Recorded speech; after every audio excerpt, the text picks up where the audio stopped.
WF representing Palace, so let's tell you about Palace. Rolling straight to the ceiling, crowns and crystals, top like journeys, dishing out malice. Hold up, South London's grandest, far from bandits. Anything earned for a goal of elevation, just passing the team over here might finish out bright future, we can't vanish. SE25 any day, that's sellers.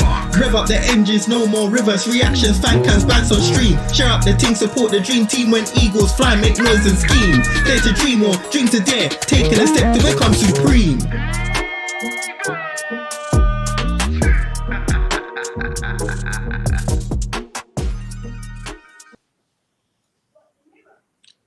Big up everyone, good evening. Welcome to the match reaction for our 2-0 away win at Craven Cottage yesterday. I don't know if that was me, if I dropped something, but... No, my light just fell over. It's an incredible stat that we have at the moment. I think it's the last 5 away games is all 2-0, and then the last 6 is no goals conceded. And the last 9 unbeaten. It's so crazy away from home. But JC, how's it going, mate?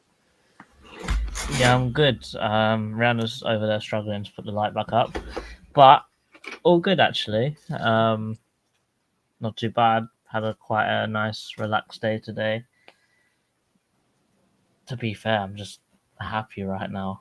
Like, we just seem to be so good away from home at the moment. And, you know, if you watch the vlog, thank you very much. And I'd suggest you go and watch it. But, mate, before the game, I had a wobble. I was not confident. I was thinking, nah, it's going to end. But then 2-0 again, ole, ole. That's all I'm going to say. Bars. No, absolutely. Before we dissect it, I mean, I think we dissected it a lot, obviously, during the vlog, but we'll dissect it even more anyway. Let's address the people in the chat. Yeah, 100%. Big Up the Dog said, let's go. Lerma was really sloppy in the first half, only negative from the Saturday. Do you think Europe via the league is possible? I think the competition is too good for us. For example, Villa, Newcastle, and Chelsea. I think we've given ourselves too much to do. Not saying it's not impossible, because it's mad, like, look at the league table, but I think we've given ourselves a bit too much to do. I think as long as we're in the bottom half of the table, I don't think we can think about Europe. If we're 3, 4, 5 points there, maybe. But I think because we're still, 6 or 7 points away from a European spot, and that's even if it goes down to 8th or 9th, you know, I think it's a little bit too much to do. But, you know, we could go on a run like we did last year at the end, because this is around about the time where Glasner came in. Took him about 2 or 3 weeks to get into it, and then, you know, we won everything in sight.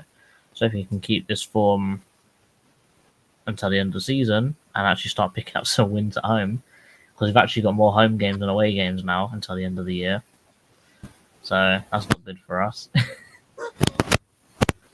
Yeah, Jamie says Lerma was fine. He allows Hughes to play. Yes, I think your mic's doing a madness. Oh, yeah? If you carry on with the comments, then I'll fix it. Yeah. Oh, let me see where you get to. Big up, so Lerma was fine. He allows Hughes to play. Yes, he's no Wharton, but who is? I don't think Lerma was that bad yesterday, to be honest. You know, and granted, his passing is not going to be great. We understand that, but I think he had a decent game. Big up Chairman. Is that better? Much better. Big up Tim. Says there. Big up everyone. Fantastic win and a great Saturday. Really important to set this next run of home fix. Yeah. Because our home form is mad. It is crazy. Richards has proven me wrong, and I love it. 100%. We've gotten better since Chalobah's left, actually. And I think you can say that with Chess now. Because defensively, we are so much better. Yes, he doesn't do the runs that Chalobah used to do. But, you know, Chalobah was always the worst of the three, if you thought about it. And Chelsea have already exiled him. They've already he got injured. And I think the talk around the Chelsea thing is Chelsea fans hated him the second he came back, which is hilarious. So, you know, UK Pat gave up with Europe weeks ago. Get out of mid-tail, we need to hustle to do so. So there's a lot more obstacles in front of us. Fantastic performance yesterday. After watching the highlights, Eze was amazing. He was really good. That clip of Eze and Anderson, there's a lot of potential for memes there. There's a big potential for memes there. Because the thing that I thought was hilarious was we were standing there going, "Is there a free kick?" Happening, but then Eze just went hands on his hips, was just chilling. Literally, Anderson went like this. Eze went, "All right." You know what? Yeah, I reckon that when Anderson was standing there with him, I bet you Ebbs was like, "I do something then." He literally was. Go on, because you know what I'm gonna do to you. I dare you. I dare you. Anderson's like, "Yeah, I dealt with this guy in training for how many years? This ain't happening in a match. No way." Big up Cena. Gave up on Europe weeks ago. In the first West Ham game. Husey is nailed on for my player of the season vote, but love Lacroix. But Husey has been outrageous. I think you got to put Mateta in that conversation as well, and probably have a cheeky shout for Hendo in there as well. I think that he's been very good this season, mostly at home because we can see loads of goals at home, but away from home he doesn't really do too much. They didn't even have a single shot on target. It's mad. My guy held the ball with his hand only on corners and kickoff. Nothing else. I mean, goal kicks, not kickoffs. Neck and neck race between Husey and Lacroix.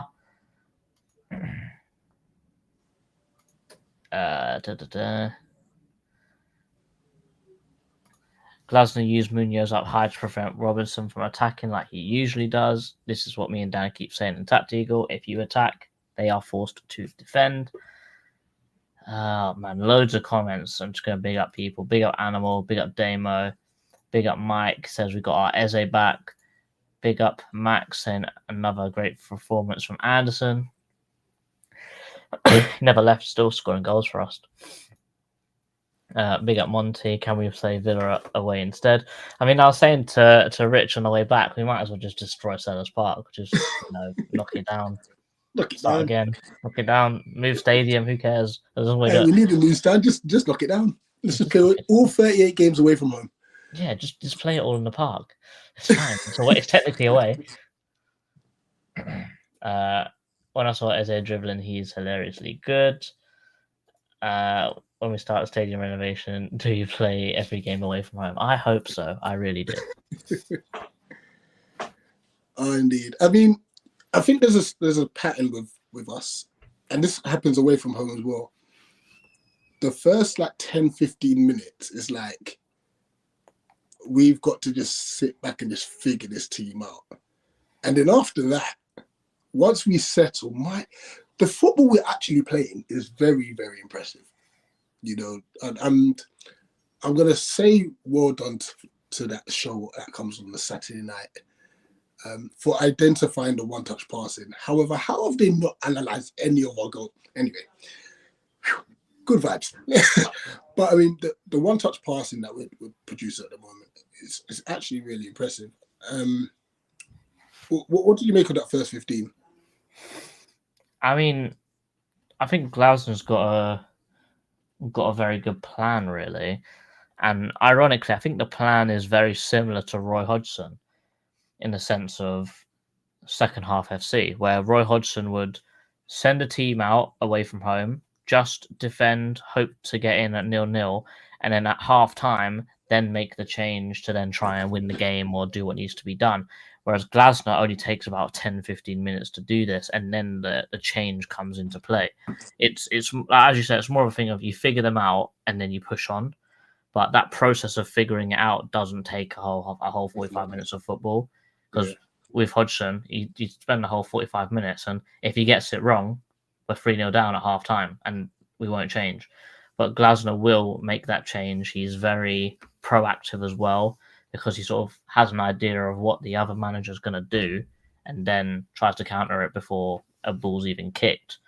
But it's a very smart way of doing it, and he's also not afraid to admit that he's wrong. I can't remember the last manager that's even made multiple halftime subs within a season, let alone he's done it like 4 or 5 times a season when he knows he's got it wrong. So I think he's able to set up the team so well. He's able to,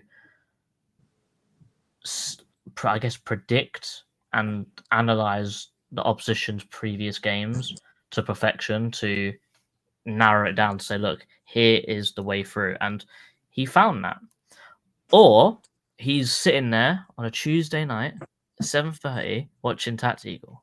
I'm just saying. I wouldn't put it past him. I mean, you mentioned earlier regarding Anthony Robinson, who I still think is an incredible fullback, by the way. But Daniel Munoz's role was so good. And I want to big up, I was listening to it earlier on today, a Fulham channel called Fulhamish. And they had like a 20-minute segment. And I even had to leave a message saying, thank you first and foremost for being honest about the assessment. Because they bigged us up. They said, listen, we were poor, but we've got to give credit for Palace. Because you know, a lot of these fans will be like, oh, how rubbish we were and the ref. And da, da, da, da. They did mention the ref a little bit. I mean, we did ride our luck with some of those tackles, and we said it. Oh no, we bust case. Lacroix deserved a yellow in the first half. Let's not get that twisted. Richard, there was no way he got the ball. He just killed the man. Munoz probably should have got a few yellows, let alone the one he actually got. Hughes could have got a couple. Oh yeah, Hughes body slammed someone and the ref went play on. You're like, okay, sick. But then it's a really weird feeling to know that whenever they did something, it got blown up straight away. And you're thinking, right, is this how Man United feels? This is nice. You know, but they even mentioned the fact that that's the first time that they've seen Anthony Robinson getting no joy out of anyone. And that's how good Munoz was. Do you think that, because I mean, Munoz has been, I wouldn't say criticised recently, but like his level hasn't been as good as it had been that we know of. He was back to his best yesterday, wasn't he? Let me just double check something with some stats real quick. Because I'm pretty sure that Munoz has got the most registered tackles of anyone in the Premier League, which is amazing because I always thought that out of his whole game, defending was probably his worst attribute. But let me just double check this.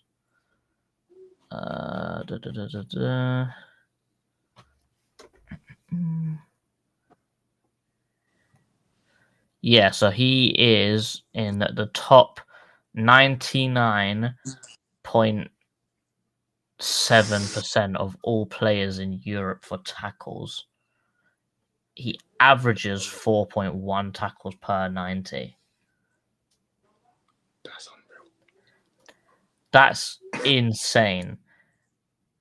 And I think one thing that I have noticed as well with Munoz, he's actually very, very physical, and he's not afraid to like lean his shoulder into someone and you know, like move them off the ball.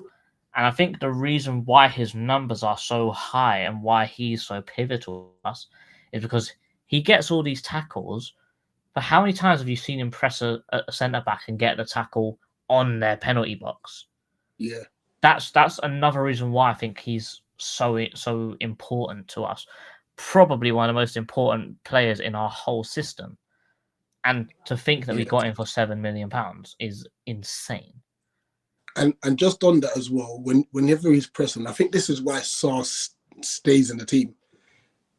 Sarr automatically goes to right wing back if Munoz goes pressing, you know. So they've built that relationship, and I can see why Glasner doesn't change it. Obviously, there's going to be questions about substitutions and stuff. That's another matter. But Sarr and Munoz have built such a great relationship. I mean, it makes sense because you've got Munoz who runs on the underlap, whereas I guess Sarr likes to run on the overlap and use his right foot, doesn't he? Potentially, you could actually say that Munoz is playing better with Sarr in front of him compared to with Michael. And I think that's because both him and Michael wanted to run that underlap. Yeah, and inside, yeah. Whereas Sarr is very, very happy just to hold the width. Obviously, Michael's more deadly than Sarr. We can't get that wrong. But I think if you're looking at Munoz himself, he's having a much better season this year because he's got a much better understanding with Sarr, and Sarr's making the space for him to run into. And Munoz is so good at going forwards. He's got so much energy. I think I said it to you. I think the only person I've ever seen at Palace run more than him is Conor Gallagher. He does not stop for the full 90. And the composure on the ball to score that goal at the end sent Bassi shops twice. That was crazy. We'll get to that as well, 100%. Let's go through some more comments. The interaction in the chat is crazy. Oh, wow. He's also in the top 95% of all right backs for non-penalty expected goals. Which basically means he's got the most touches of any fullback in the league. So he's got more touches in the opposition box than Trent. Wow.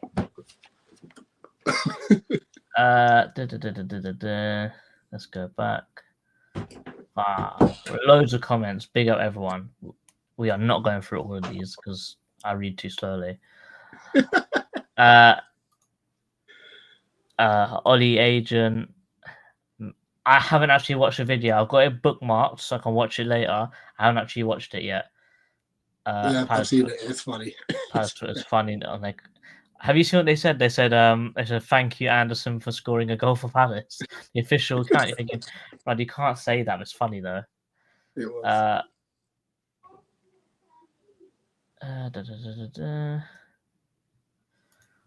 There was a comment from Earth saying that Burger King's the way forward now.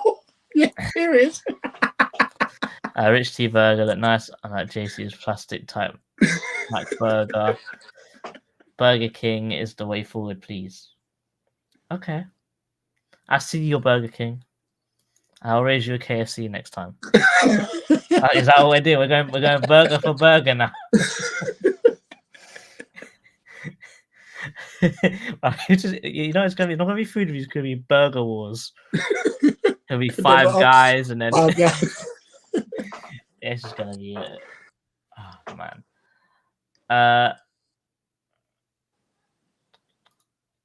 Their fans were fuming afterwards. Even you said, "Oh mate, the ref was on our side, but you were rubbish." He's like, "Yeah, I know, but it's like, you were rubbish, but no, you were rubbish." There's no but. Guys, I don't know if there's anyone here. Can we not interact with that? What's that Fulham account on Twitter? Everyone's everyone's biting, and it's just like we don't need to. He clearly wants interactions. He's so obsessed with us. It's so bad. Like, just shut up. Hughes is the Brexit Kante. I respect that. There's more Ray and nephews. As I saw the light, he was on fire yesterday. Rich is upset that I'm called Ray nephews, man. By the way, I'm happy. No, it makes me sound sober. Morley's as well. We haven't hit the Morley's. We've only had the Morley's wings. We haven't had the Morley's burger. You know, we should do a Morley's review. But the thing is, it would have to be after a home game, and we don't really vlog yet. Yeah, we can't. I am not taking the Morley's from like Shoreditch. Dead. I'm not doing it. Do we vlog the Millwall game? Because cup game, we have done it before. We have, but then kickoff's too early for Morley's though. But after. Yeah, it might have to after still. Okay, I just got a message from Rihanna saying she ain't editing it. We ain't doing a vlog.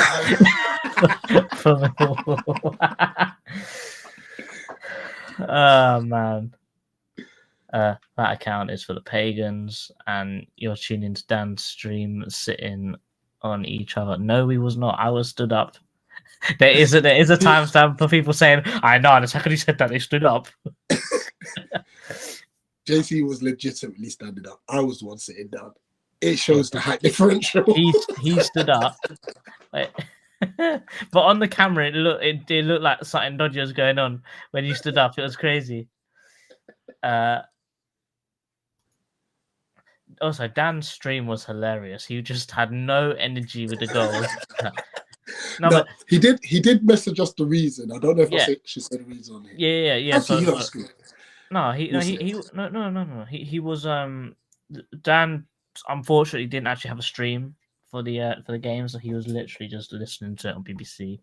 So you can't really get too excited if you're only listening to the game. You can't see the game on your screen, you just listen to it. So he had to try and increase his reaction because of the fact that he couldn't see the stream. 3 o'clock blackout, you can't see it. Yeah, you're not unless you're at the game. There's no way you can watch the game. So you have to there's no way. The only way is if Dan lived in another country. There's no way. Dan definitely didn't watch the game. He just watched the full 90 after the game and then commentated over it. Time travel and that, Burger vlog. Right, there you go. Thank you. I'm not getting involved in this burger war because I'm going to lose my Mr. Muscles title. Thank you, Max. Mr. Flabber. I told you I've been held hostage to do these food reviews. Anyway. What is this? What is a VPN? I don't know. Hey. I don't know. Right. What is it? So explain. Let me Google it. Anyway. Let's talk about the poetry. The poetry, which was our first goal. No, I did tend not to be honest. So you can't stream it. 3 o'clock blackout. Yeah. That's that. Yeah. Big up, Ike. Now, obviously, we're celebrating, thinking, "Oh, Maxence Lacroix." I'm thinking, "Yeah, get in, Lacroix. Told you we've got the better defender. Yeah, get in." Then all you hear is, I think it's an Anderson own goal. And I was just like, even better. And the Fulham fans were rattled. Absolutely rattled by it. I mean, by the way, can I say, their fan base is terrible at home, by the way. I had to cut something out of the vlog, but I think you know what it was when they're like, when they're holding up their little flags saying "Come on, Fulham," and then we were going, "You're something." Yeah. You're something. Oh that my was God. Embarrassing. They sat in silence for 90 minutes. Even when they had, let's say, Jimenez's chance where Lacroix got back, they still sat in silence. It's terrible. It was actually embarrassing. Really embarrassing. But look, we took the lead, and to be fair, that was after Ebbs had a couple long ranges, including a free kick. Their argument, and granted, like Hughes took up Bassi, by the way. He took him out. And then obviously our build-up for that led to a first quarter, which led to the second quarter, which led to the goal. And like I said, we bust case. We don't care. But I think we were just in complete control. Mateta should have scored earlier on as well. When you look, I thought he hit the side net and he hit the back of the goal. It was really bad. Yeah, that first Mateta chance, I thought, good save for the keeper there. But he just didn't hit the target. It was well wide. And there was a few times where they've had last-ditch clearances and tackle. I thought, we are dominating this game. But with us, it's typical Palace. Until we get that second goal, it's just cagey. Stress. It is mad stress. One thing I was impressed with is we kept Iwobi quiet. Very quiet.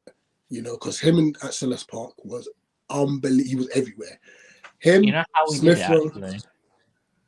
God. So how normally we're sitting here cussing Kamada whenever he plays in the middle for, why are you drawing out so wide? Blah, blah, blah. What we would do was we actually had Hughes following him out wide. Yeah. So whenever he was down the wing, you had Munoz and Hughes sort of there up against him. So he had to beat 2 people before he could get anywhere near it. No, so that's sort of what happened there, why Iwobi was a little bit out of it. Smith Rowe was quiet. Adama Traore was very quiet. I think there was a few times where Mitchell, the first 10 minutes, I'll say, First 10 struggled Mitchell with like the flight of the ball and stuff like that, and Adama Traore was getting past him. But after that, lock and key.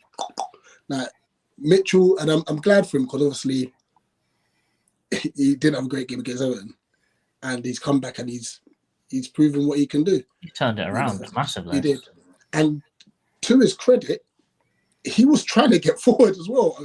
Like his starting position was so much higher, you know. Eze still doesn't want to pass him the ball. I don't know why. But there were a lot of like diags from like I think Richards did a diag and Lacroix did a diag to him. Like it was a great option, you know. So I think this all round we were just sensational. Oh yeah.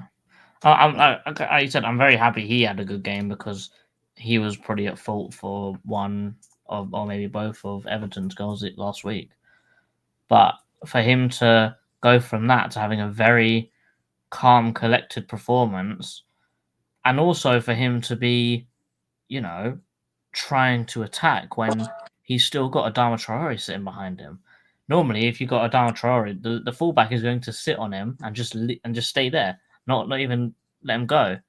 But the fact that he was still confident enough to go forwards and try and make something going forwards as well, I think that shows the amount of confidence that the manager gives the players for him to bounce back from a bad performance like that and then have a very good performance as well. Also, the trust that Mitchell must have in Mark as well, just to say, look, I'm going to go up. If Adama if there's a transition and the ball gets to Adama, you have to cover me. And I think there's a very good understanding with the whole team about everyone has to cover for each other because of how fluid of a formation that we are playing. No, absolutely. Second half, complete control. I think they'd probably, like I said, had a couple minutes in the beginning of the second half with their possession, but apart from that, complete control. I'm so gutted that Mateta's goal didn't stand because what a back heel from Ebbs, by the way. You know? It's one of them ones where the call is tight, but it is offside. It's the right decision. Yeah, it is offside. Decision. But the finish, first time as well. Yeah. Near post, the rattle in the net was crazy. And do you know what I find even more funny? Because obviously, Fulham at that time, like Smith Rowe went down. He was down for like about 2 minutes or so. Took him off, decided to bring him back on. Whilst we're on the attack, he goes down again, and they're like, kick the ball out. What do you mean? Well, I don't know if you saw it, but I think I put it in the chat. Oh, where Glasner shushing Silva. Yeah, so Silva. So after the goal goes in and they're VARing it out or whatever, Silva's going mental at the third ref, and then he goes to Glasner. Why are your players not kicking it out? And Glasner just goes, "Give him a lifetime contract, please." Absolutely. Just what? He's went, shut up, big man. No. But let's speak on our second goal because Mateta, that run was mad. Okay. Unironically, and I may get some pelters here, so please, I will argue my case because I think I've had a thought about this. I think that Jean-Philippe Mateta this year is the third best striker in the league. If you're going by number 9, Haaland and Isak are better. The only better than other everyone player, else. And do not say Chris Wood because he's not. I was going to say his output this year has been phenomenal, by the way. But I'm saying, can Chris Wood do the whole round game like Mateta can, or can he only finish the goals? His link-up play is superb. I'll give Chris Wood that. And that's what I'm putting Mateta third as well, but I want to give Chris Wood his props. Oh yeah, he's there. Definitely there. He's up there. But I'm saying he's clear of Watkins this season. Yeah, I agree. He's the only other person I might have put up there, even though I don't think he played many games, would have been Duran. Because his output for Villa was stupid. He's not there. He's not. He was always off the bench as well, but like always bagging. You know, I'm surprised he didn't get more minutes. But Mateta's unbelievable. better than Havertz, better than Jackson, better than most people. No, 100%. And I just hope it continues because 14 league goals. I hope he makes it to 20. Well, the thing is I think I think it's ever since Glasner came into charge, he has got the same amount of goals as Salah in the same time. You know how crazy that is, seeing the season Salah's having. Has that changed because Salah scored today, though? I think probably because Mateta didn't score, or he should have scored, but he didn't. But he's like one behind Salah. Yeah, you know how mental that is. Stat. It's unreal, and just his ability to just—I didn't realize he can dribble that well. Like I knew he could run with the ball. He couldn't 2 years ago. That's what I'm saying. 2 years ago, we used to call him Bambi. 2 years ago, we were begging Leipzig to give us £8 million. We were begging Leipzig to give us £8 million. No, we were begging Everton to give us £8 million. Now, genuinely, what price do you put on his head? Because you cannot replace a striker of his kind of build, his kind of stature that can dribble, link up the play, and finish the goals. Ironically, the only thing he can't do is head the ball, and he's a big man. It's bad, and then what I loved about even Pat said here he was just professional, wasn't he? Yeah, he used to call him Twister. But what I loved about that break is you had Ebbs, Sarr, and Munoz just bombing, literally a 4v2. Look, I know Bassi got Twister, but fair. His recovery pace was mad actually. To be fair to him, and I thought, has he overcooked this pass? Because I'm thinking Sarr would have been the easier option. But either way, I'm looking at Munoz, and he just stood up Bassi and just went, "Laters." I was like, yo, and then roofed it. No, because when he pulled his leg back to shoot the first time, I was like, nah, pass it. And then he just took another touch and Bassi sold himself. And I was like, yeah, I think this is going in. And then he just slaps it. It's an unbelievable finish. But once again, we had four players in the box. That's the key. Mm-hmm. And if you watch it, you had Jefferson Lerma on the outside of the box as well. So if you wanted to cut it back as well, he could have had a good shot as well. Well, I don't know what good shot. His shots go over the ball all the time. I mean, to be fair, after the Quaz second chance where Leno made an unbelievable save, the ball came out and dropped to Lerma, and he volleyed it, and it was going. It just came off Anderson's back and went out for another corner, didn't it? Yeah. No, indeed. But 2 well-taken goals. And then I think our game management as well, that really impressed me. Our game management. And this is where obviously the debate will come regarding substitutions. Because you know what? I would love to see more of Romain Esse. I'll be honest with you. Everyone would. Granted, and this is going to be a polarizing opinion, Kamada's passing wasn't great when he came on, but his defensive work was. Like blocking passing lanes and stuff. He did that. I think Kamada's defensive acumen has been better for Palace than his attacking, which is a shame because we've signed him as an attacker. But his defensive output has been really good for us. Put it this way, at the end of that game, we went 5-4-1. We played Chilwell at left midfield. I couldn't believe that. And we played Kamada at right midfield. You know why he did that? Literally to make it so that they could not utilize their wingers at all. Because what they did was they put Munoz up top and they tried to just swing balls in for the rest of the game. And basically what we did, and put it this way, Chilwell, left wing back, and Mitchell both playing on that left-hand side. So that left-hand side, if you look at it defensively, you're thinking, okay, that's solid. Then on the other side, you've got Munoz, who's a right wing back, and then you've got Kamada, who's a midfielder attacker. But for Japan, he has played right wing back. Yeah. So he is able to play that right-sided defensive player. So we basically had 7 at the back. With 2 midfielders and a striker. Who cares? We got our 2 goals. We're just gonna sit with what we got. And it worked perfectly. Now, obviously, we could debate how we start against Villa, because that'll be interesting. Do we prioritise Mill, which I think we will do, by resting some players for Villa? We'll have to wait and see. We will. But let's get the player ratings out of the way. We're not going to do a Villa preview, but we're going to talk a little bit about it in Tactical. So Tactical will be tomorrow, but that'll be on Millwall instead of Villa, because we've already done a Tactical on Millwall twice this year. So there's no point doing it a third time.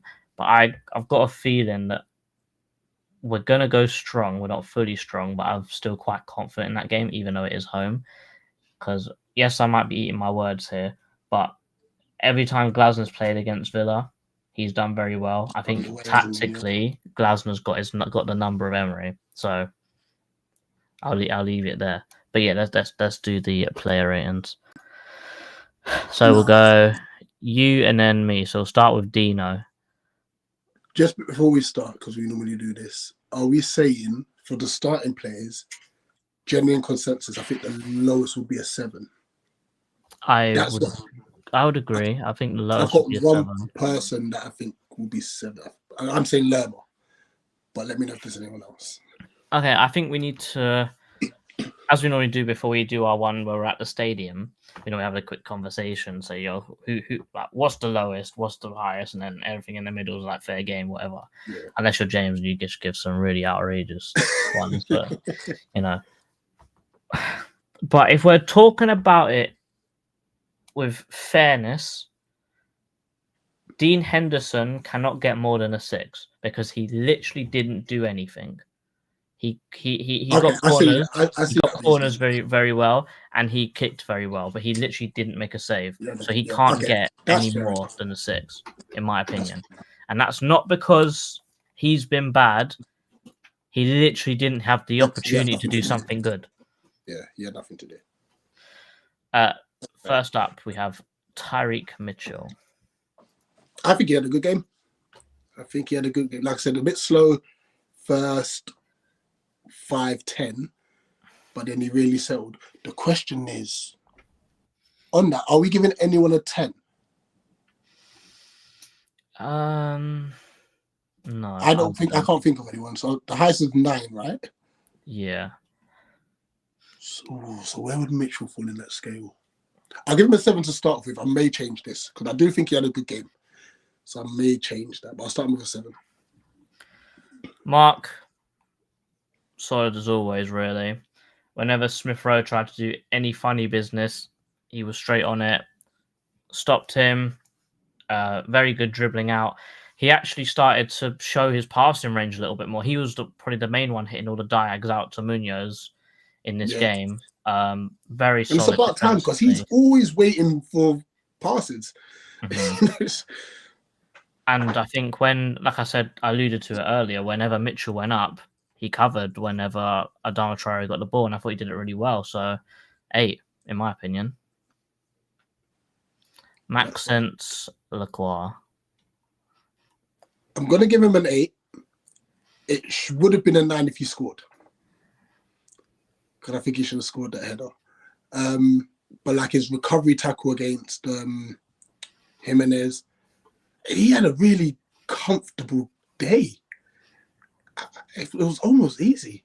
Mm-hmm. So I'll give him an 8. Chris Richards joining the others. He was brilliant. What a game he had. I think you said it to me in the stadium. You just give him a run of games, and as long as he doesn't get injured, he's class. And he finds his way, defensively, a wall. Really is. He stopped Iwobi whenever Jimenez, because Jimenez was struggling because he couldn't get any love out of Lacroix, couldn't get anything out of Mark, and he thought, let's go and try the same thing with Richards, and he just got bullied. And I think also the fact that Richards left one on him as well, he wasn't looking forward to going up against Richards again. So he swapped back to Lacroix again. But, we saw how that went. But really good defensively. And I think, yes, his passing's his worst attribute, but he's got a very good reverse pass on him.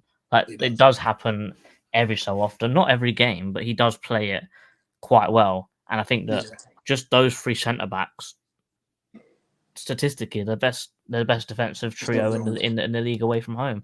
We've only I think the thing I'm 11 goals away from home. Yeah, the thing I'm most happy with Richards at the moment is because we've always been concerned about him playing right centre back. Left centre back, we're comfortable. We're like, yeah, he's good there. He's now adapted. He's made that right centre back position his own again. You know, which also then helps us because then I'm assuming obviously Mark will go, but then we don't have to go looking for two defenders anymore. Obviously, it depends on Riyad's situation, his unfortunate injuries, but just having Richards playing on that right. To be fair, if you think about it that way as well, if you say Richards can play both rights and left centre backs, then you can look for either as well. Yeah. You don't have to say, no, look, we need we need a left-footed guy. He needs to play in that specific position.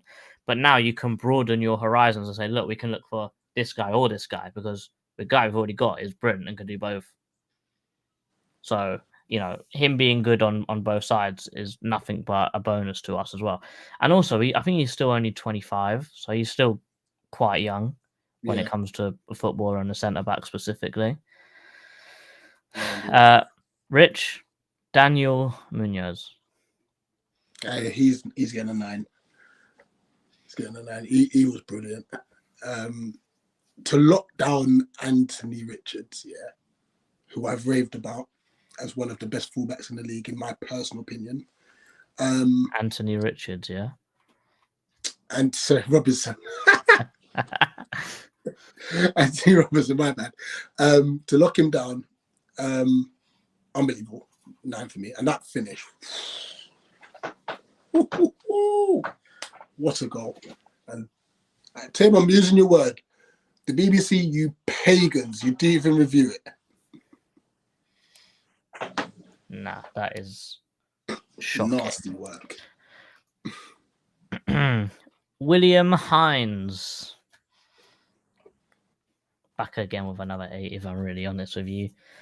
I thought he was class. He dictated the play. His set pieces are incredibly underrated, by the way. His corners are so much better than Eze's. They are, like, every single one is on a dime. It's flat, it's hard, it's got good pace. Pause, just in case. Can I challenge you on the 8, though? Go on. I would have given him a 9. Why? He was everywhere. He controlled the whole game and got an assist for Anderson's header. I fully back it. But the fact that he went out of his way to try and body slam Bassi, but then he body slammed himself. He lost, as the kids say, he lost aura because of what happened there. So he's getting an 8. Do you disagree? I still think he should get it down. But I think there's a trigger in Will Hughes' head. I think. Wait, I haven't got a yellow yet. I don't think that's the most reckless. He tried to trip up. It was so funny. He tried to trip up Traore and missed. Is he all right? Okay, I'm getting everyone in the chat saying I'm having a stinker. I'll move him up. I'll move him up. Yeah, look, stinker 9. This was hilarious as well. When Pereira lashed out on him. What a guy. Jefferson Lerma. I'll give him a 7. I thought he had a good game. I know his passing ain't great, but the work he does for the team, and it actually allows Hughes to just be Hughes. It's similar to when it's Hughes and Wharton. Hughes does the job that allows Wharton to be Wharton. So they all seem to just complement each other, which is really good. Mm-hmm. And I think it's not like, I wouldn't say it's nice because obviously it's not good, but Decore hasn't played at all this season, really. Yeah. But would you say we've missed him? We haven't missed him, but wouldn't it still be a dream to see Decore Wharton just have like 5 games together? We never actually saw it. I mean, actually, no, that's a big lie. We saw it for 45 minutes of football. Chelsea away. Chelsea, yeah. And And I think, was it in the Tottenham first at half, home as well? I think. in the first half, they rinsed us. The second Decore came on with Wharton, we were all over them. So good. But, hopefully he can come back and, maybe he might actually need a bit of the França treatment where when he comes back, just to slap him in the under-21s for a few weeks, just to make sure he's not going to injure himself again. Because having Wharton and Decore as you're starting, and then you've got Hughes and Lerma on the bench as well to back it up, you're going to have unbelievable squad depth there. You really are. And then you have a great headache of Justin Devaney and David Ozo, because David Ozo played really well yesterday as well. You never know. Those two could actually get Prem loans with how good they're playing. Yeah. Moving on. Rich, Eze. I just did Lerma. Pause. Eze's getting one of his best games in a very, very, very long time. A very long time. He was brilliant. Confidence on the ball. Fortunate to score as well. Confidence on the ball. Running at the opposition. Having a good catch up with Anderson. Like, can we give him a 9 just for that? That was funny.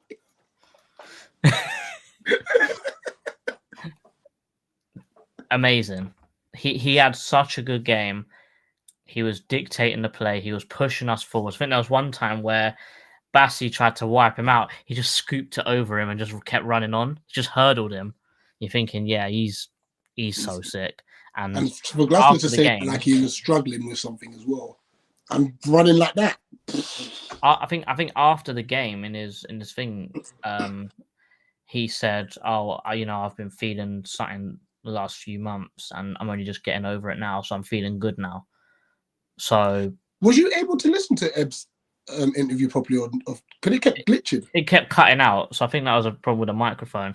He did say that he was feeling a little bit rough and a little bit sore in some places on his feet, but he's feeling good now. And if he's saying he's feeling good and he's playing like that, then keep it going.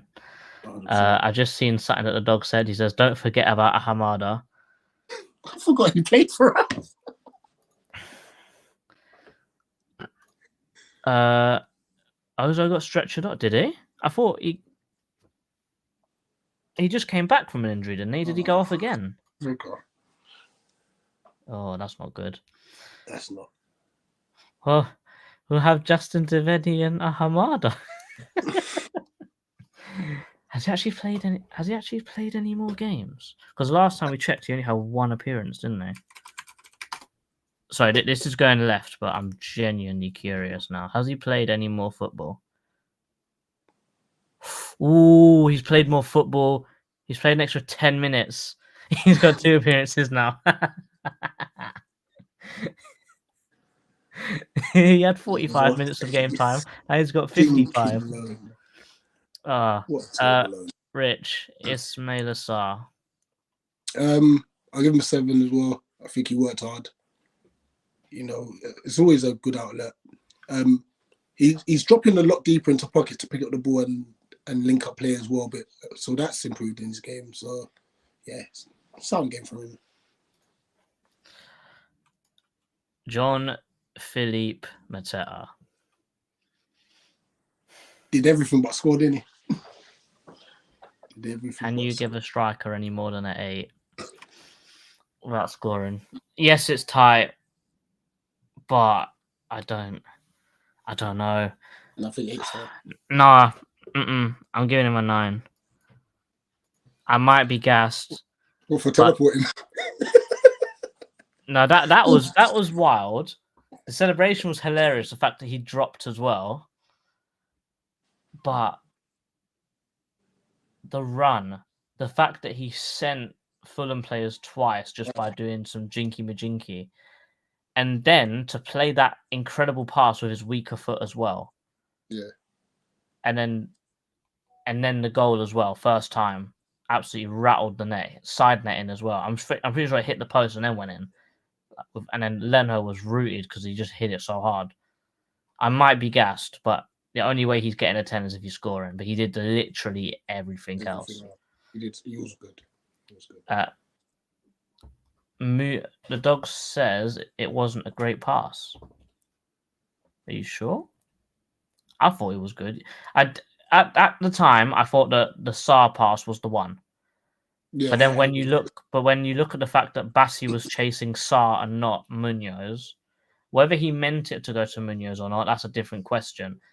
But the fact that he passed it to the one guy that wasn't actually being followed by anyone, which made Bassi's job even harder, which was probably why he was so eager to step out in his dummy, because he had to, make up the space again. But I thought it was great. Onto the bench. First sub was Daichi Camardino. Just standard 5. Mm-hmm. I'm giving Wharton a 7 for the fact that when he came on, he literally proved our point to Emilio. He was saying that Lukic is better. Oh, no, not even Lukic. He said Sanderberg's better than Adam Wharton. And I think Adam Wharton came on and showed that he's so much better than him within the first 2 seconds when he took the ball and made a crossfield diag to Mitchell. And Sanderberg didn't do anything all game. That's it. There's nothing else to say, really. Adam Wharton's world class. Yeah. Devaney 5. Did he even touch the ball? Devaney didn't, according to the actual thing, Devaney didn't actually come on the pitch. But I know he did. He came on. I don't think he touched the ball, though. He didn't touch the ball. He came on the pitch, he didn't touch the ball. I don't actually know, did he? I don't recall him touching the ball, but because on here it doesn't actually say he came on. That's bad because he did come up. Yeah. Oh well. So let's say that Remy Matthews is Justin Devaney. He's getting a 5 because I don't remember being kind on the pitch. Let me just double check this. I'm sure he came on. And then finally, we got Chili here. As the guys behind us get shouting. Devaney came on for Wolves. Yeah, I thought. Chilwell gets a 5 as well now. Yeah. Rich. Just before that, can we move Mitchell up to 8, please? I had to think about it. I thought he was outstanding against Traore. Oh, the dog's doing some research. He had 3 touches. Incredible. We were too busy celebrating. We didn't notice. Facts. Rich, Oliver, Glasner.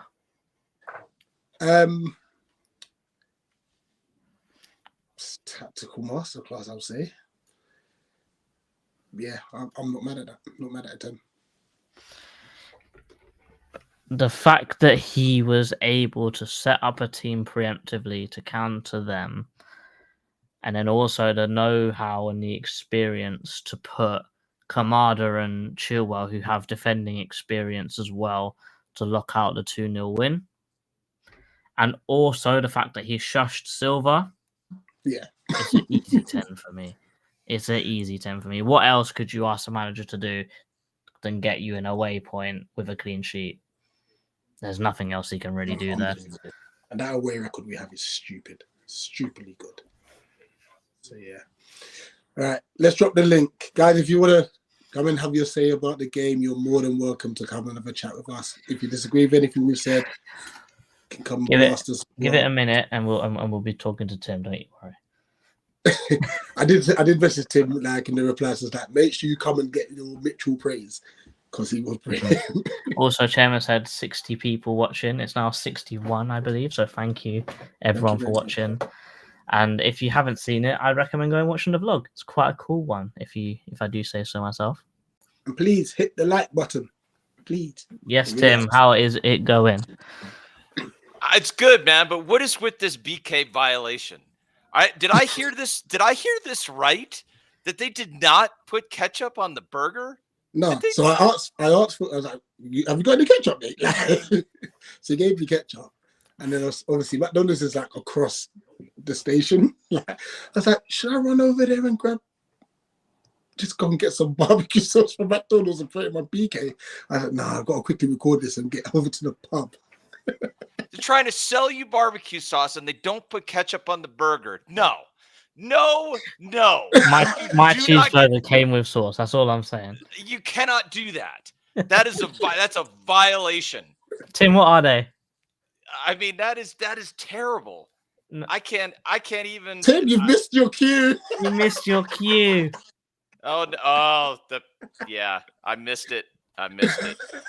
Yep, you're right. Pagan. You pagan. Those pagans. My goodness. Yeah. Unbelievable. That's I like how the chat's like it as well. Pagans. I like it. Says they're pagans. I like Institution of pagans. That's true. Pat has got it right. Let me give you a crazy stat that Before I feel that like. stat, Tim, I need a favor from you. Whether it means you do it yourself or we get one sent over to you, we need you to have a T-shirt that has pagans on it. You have to have a T-shirt. I'll see if I can find it. You may have to send it, but let me give you a stat that I find typical Palace. This feels like the most typical Palace stat for this season. There have been 3 matches so far this season in the EPL where we have held an opponent to no shots on target. Yesterday, Newcastle, West Ham, and Newcastle. Newcastle at home. Only won 2 of those matches. Like, that seems crazy to me. If you hold an opponent to, no shots on target, you should win with a clean sheet. So it's still incredibly impressive, but we've only won 2 of those matches. I mean, it's the away form is just outrageous. It's been so unbelievable. 9 unbeaten. It's fun to watch. It is impressive. I mean, for me, Will Hughes is nailed on player of the season. If only because I'll make this argument. I don't think that JP is playing above his ability. I think he's finally playing to his ability. I think Will Hughes is actually playing above his ability. I think he used to be. I never got to see him when he was at Derby, so before his big injury. So apparently he just was a screaming talent as a youngster. Ever since he's had his injury and he's slowed down, he's playing with football IQ, his reading of the game, his physicality, and just mental toughness. That dude he's unbelievable. And he was using yesterday. I thought what I liked a lot about his performance yesterday, in addition to his football IQ, is using his body a lot. He was getting his body in between the ball and defenders quite a bit and just moving guys out of the way just by being I won't swear here, but being a pain in the rear. He is that player. He's just so good. I think he has to be the player of the season. But I would only change it if JP gets to 20 goals. I would only change it if JP gets to 20. Then do you do like we did last year where you have 2 players of the season? Why not? Why not? I mean, but that wouldn't bother me at all. If JP got to last Palace striker to get to 20 goals, has there been anybody since Andy Johnson? Benteke was close, but he never got it. He was 17, I think. Okay. So Andy Johnson's the last one. So that is, then I think you'd have to give him player of the season for sure. It's incredible to watch. I wonder, what is it going to take to get Glasner on a long-term deal? I don't think there is a transfer priority until there is a long-term. Like you could say, I see all the nonsense headlines. I don't think any of that matters until you get Glasner on a long-term deal and literally let him build his team. Yeah, I agree. I just hope we can, even if we get 4 years out of him. And then, shut up, Siri. Just for, obviously his contract at the moment is 2 years, I believe, right? Mm-hmm. If we just get 4 years out of him and he decides to go, he said, look, I've done all we can. At least we can have some hope. I would hate for this to end after 2 years. Now, granted, he did say that, like, I will only leave when I can't give anything more, which could mean until I've got Palace into Europe, or it could mean this team's handcuffing me. I can't do any more with them, you know, like from the ownership level. So I'm just hoping that he still enjoys it, because, and it looks like he does. It looks like he loves it. Yeah, it seems like it. And I mean, we're pulling in some really great characters. It feels like, but we always say this. So I say this, and then I almost want to punch myself in the face for saying it. We're so close. Like we're just like one or two players, but I feel like we say that every season. Every season. It's like we're like one or two players away. Like, God, you know, I'm tired of saying that. And yet it is true. Like we are, but with this system, what was it was, and I generally not a big fan of his, but on TalkSport this morning, I was listening to Tony Cascarino. I'm not a big fan of his, but he did say something something I did firmly agree with, which kind of backs up the point about how good Glasner is. He said it's very hard to play a back three effectively. He's basically talking about Man United because they play it horribly. They play it terribly. But Palace plays it. What Cascarino said is Palace plays it best in the league. I think he's right about that. Yeah, I think he's absolutely right about that. That's statistically correct as well, to be fair. Yeah. And he also mentioned, if you haven't heard it, he said that if Eze had GA, he'll be on par with Cole Palmer. Yeah, I did hear that. I mean, and then you had a bunch of, you know, Chelsea commenters down. And then again, though, he's got the same amount of GA as Cole Palmer in the last few weeks, so. Yeah.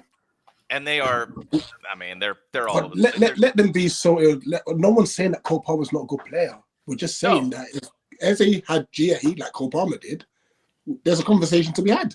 That's all we're saying. Yeah. But we can't have that conversation because Eze doesn't have enough GA. That's all it is. No, that's true. Yeah, and when are the call-ups for the England squad? I don't want him involved. I don't want him involved either, but do you think he gets called? Not this time. Rodgers goes in front of him. Rodgers is a good player. He is. Rodgers goes instead of Eze this time because there's sort of that one spot that's sort of there for whoever can take it. But he got hurt. He got hurt yesterday, so I guess it depends on how quickly the call up is, right? Yeah, I don't think Rodgers is playing on. Rodgers not playing Tuesday against us. I don't think so. He's a good player. There was a tweet saying that Will Hughes should get a call up, and I think so too, but he won't. Yeah, he won't. No, he won't. But yeah, I mean, you ain't wrong. This is the interesting question. You know, hashtag justice for Tyreek. But he was great. He was great. Do you think, this is my question for both of you. So while I was doing the watch along yesterday, I kept saying he's cutting inside and he's running a little further than we're used to seeing him. Usually he gets the ball and his first instinct is to look backwards. Look backward, yeah. And this time in that first 15 to 20 minutes, he did revert to type a little bit during parts of the match, but in that first 15 to 20 minutes, he's constantly looking forward. And he made a couple of moves to try to progress the ball, which I hadn't seen from him. And what I was saying is that looks like instructions from Glasner. If you don't want Chilwell taking your place, Passport. you will do this for me, right? Do you think that's right? It must be something.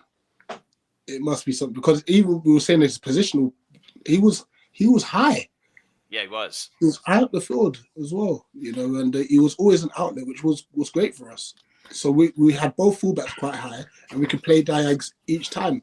So both Castagna and Robinson had to just focus on defending.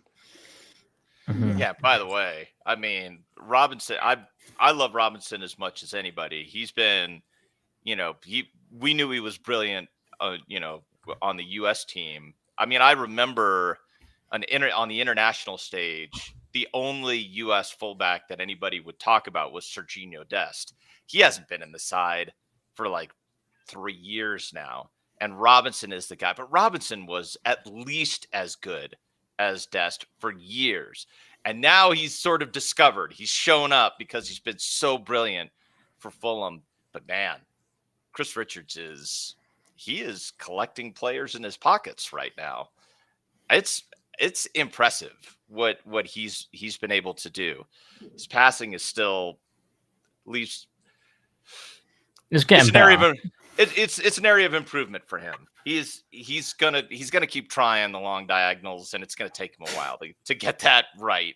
But he's a stone wall. You know, nobody's getting past him right now. Robinson just got no joy yesterday. That was fun to see as well.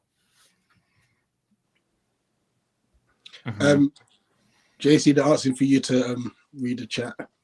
I will read the chat. Oh no! At the end of the stream. And Animal, I see you. We will be there because it's a good day. We will be there to read chat. But if there's a lot, then some stuff's going to get skipped. That's all I'm saying. There was an interesting debate. I've just had a flip through about Ismail Sarr. I think Animal was saying that he's not contributed much, and everyone else is saying, listen, he works hard for the team. So that's an interesting debate. I think that also leads into the... Okay, here's a question for you, Tim. Do we keep utilising Sarr and Kamada on that right-hand side, or do you think it's time to start using Romain Esse a little bit more than we have been? I trust Glasner.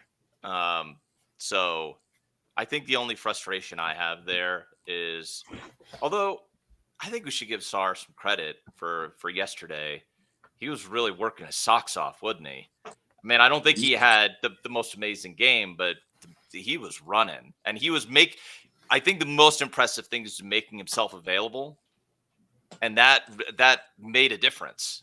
It obviously made a difference. It looked like it gave some freedom to Munoz. So, but he seems to be most impactful.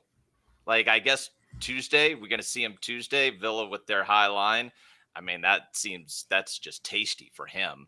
But you know, you can't, my daughter used to call it when she was young, she used to call it my baby afro, because it only grows up, never grows out, you know? So I get the Marge Simpson up there if I let it go too long. Not kidding. That's for real. The white Marge Simpson is crazy, by the way. How long does it take to grow? Because now I want to see it. No, it goes fast. I've never had that problem. I got way too much hair and it grows way too fast. But you know what? I'll take that problem. But no, do you play more of Romain Esse? I think you do in situations. The thing that I loved about the way Patrick Vieira managed Palace, and it was sad when I knew, you know, it didn't work out, but I wanted him to succeed so badly because I thought the way that he handled Michael Elise was spot on. It was perfect the way he handled Michael. He just eased him in a little bit at a time, and it allowed him to flourish. So I don't know how Glasner sees him. I hope that he will ease him in. But I trust the manager. I don't know what else I can do other than trust the manager on this one. No, that's fair. I know. Apologies. Then retype it in. Maybe I misread. He can't read either. I'm meant to be the teacher. He's a teacher. Also, there were some people earlier saying, "Oh, JC, you're young. What do you mean you don't know what a VPN is?" All I say is, I work in IT. I may or may not know what a VPN is. I mean, there's on this stat quickly. Sorry. That's only just recently changed. Beforehand, he had never seen Palace win when he came down. Yeah, he had a stinky record, didn't he? He had a really bad he had one. a really stinky but record. this season, so far so good. So far so good. He's staying for the Villa game and for the Millwall game. So hopefully his good luck can carry on for those 3 games. Hopefully so. I gotta drop in a couple minutes because I gotta do some Work. Go back. Yeah, I gotta go back to work. But I have a question for you. How much rotation do you expect for Tuesday against Villa? Wharton starts, surely, right? Wharton has to start. You know what? Whilst we're here, let's build an 11 and we'll wrap up then. Let's build up what we think will be the starting 11. And then we'll finish up. Put me on the spot here, man. Let me get the website. So Dino starts. Dino for sure. Yeah, Dino was because it's a league game, yeah. Because I'm expecting Turner to start. Do you think that? All right. Okay, that's a good question. Do you think Turner starts in this game and then Dean starts in the cup game? Because which one's more important? Actually, no. Then again, they're playing both, can't they? It doesn't like. Yeah, for Henderson might play both. I reckon. Yeah. I think he should play both. Because it seems to be whenever we get serious in the cup, then Turner seems to disappear from the starting 11. Wait, are you going 4-4-2 or you changed it? No, we change it. Don't worry, Tim. Don't worry, Tim. Don't worry. It's okay. Why? Same back line? I don't think that changes, yeah. Yeah. Chilwell? Versus Villa? Playing a high line? Yeah. I would put Chilwell in. I still believe what we said in the last one. Mitchell has to play away. Chilwell plays at home. Yeah. Same back three, Chilwell. And it's good. I don't think he would play Kapore. So I think he would even go Munoz. Chilwell. Those guys behind us at the game yesterday were hilarious whenever he came on the pitch, weren't they? Chilly! Oh, Chilly here.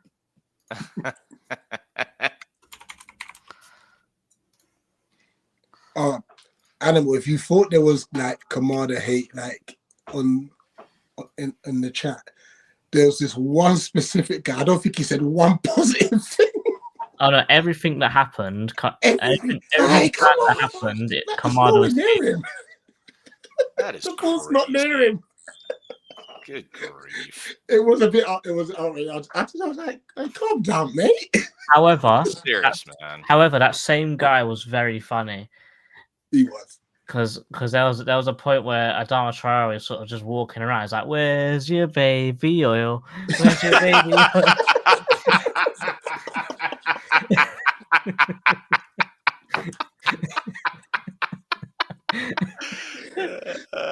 That's funny. Who goes in the midfield? Wharton probably starts. I reckon Wharton. Oh, this is difficult. See, this is where All right, let me give you. You would use? Would you? Okay. No, I would be all right with that. But could you see Kamada there to give Hughes a blow? I would rest Hughes, but I don't know if he'll put Kamada in the middle. Well, then is it Devaney or is it Lerma? Lerma apparently has got a bit of a knock after the game. Yeah, so I think Lerma rests. So if you're going to put somebody there and give Hughes a blow, then it's probably Kamada, right? Yeah. Yeah, he'll rather do. We're gonna lose the midfield then. Let's give him a bit of credit. He's been a bit better there.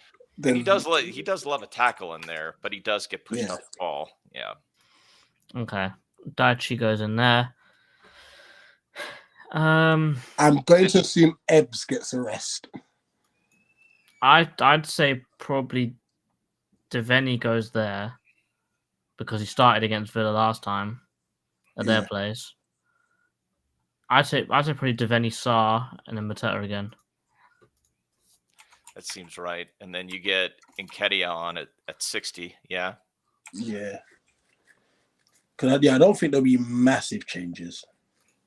Yeah. But there may be a few. And this does feel like a game where you get, I mean, it feels tailor-made for Sarr. Well, it is. It was at their place, wasn't it? Yeah. High line, leg it in behind, and they can't catch him. Yeah. Yeah. I mean, the team's not perfect, but it's not a bad team. No.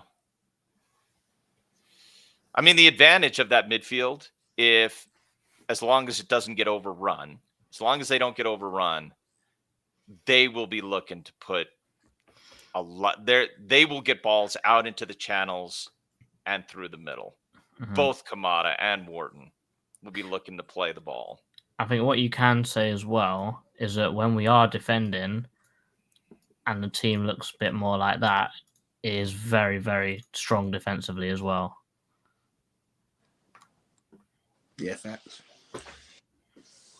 Well, yeah, we will only find out on Tuesday what their lineup is. And obviously, I'm assuming he'll have a presser tomorrow, actually, at some point. Tomorrow, tactical. Yeah. It will be a late one.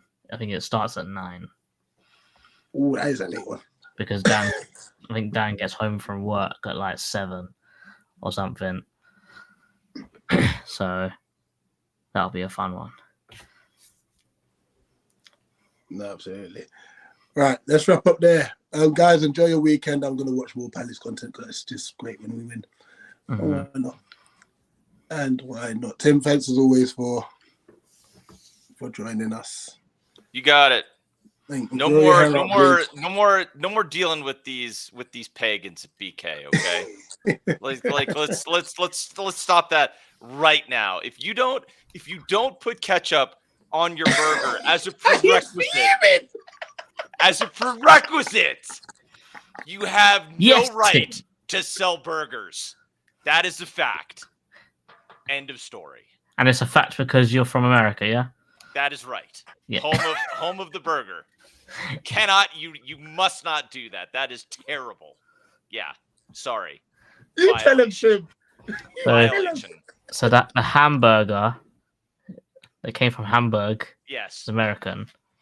It's not like the burger that actually is worth eating. That is American. The original burger, no. It was American the second you put bacon in it. That's all I'm saying. That's what I'm saying as well. We are in agreement. Yes. All right. Big up everyone for watching. And Tim, Rich, as always, up the palace. Up the palace. Pagans.